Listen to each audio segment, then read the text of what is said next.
Purushottama Yoga is discussed in Chapter 15 of the Bhagavad Gita, titled The Yoga of the Supreme Person.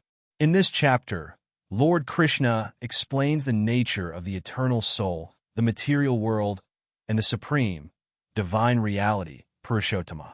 Here's a summary of the story and key concepts in this chapter. The inverted tree. The chapter begins with the metaphor of an inverted tree to describe the material world.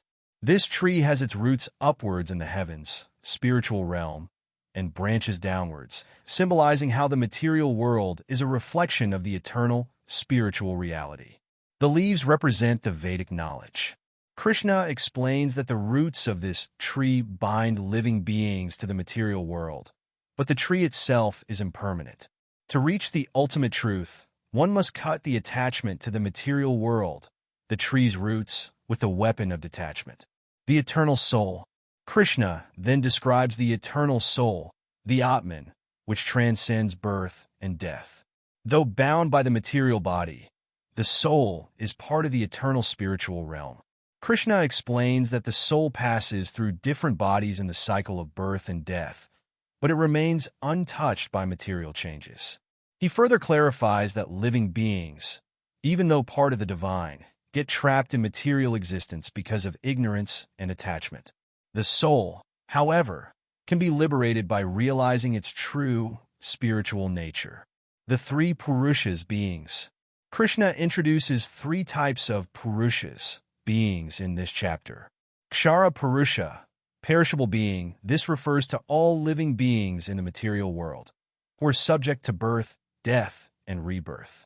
Akshara Purusha, imperishable being. This represents the eternal, unchanging soul beyond the temporary material body.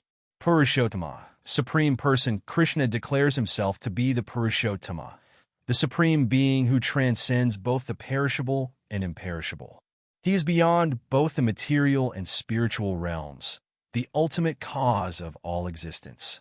The supreme reality. Krishna emphasizes that he is the source of the material world and the eternal soul. He is the light in the sun and moon, the essence of life in all living beings, and the foundation of the universe. By understanding Krishna as the Purushottama, a person can transcend material existence and achieve liberation, moksha. Path to liberation. Krishna concludes the chapter by stating that those who understand the nature of the eternal soul and recognize Krishna as the supreme reality attain enlightenment. They are no longer bound by the cycle of birth and death and achieve eternal freedom in the divine realm. Conclusion. The story of Purushottama Yoga teaches that by recognizing the temporary nature of the material world and realizing the eternal soul's connection with the divine, one can achieve liberation. Krishna, as the Purushottama, is the supreme reality, and by surrendering to him, one attains ultimate spiritual freedom.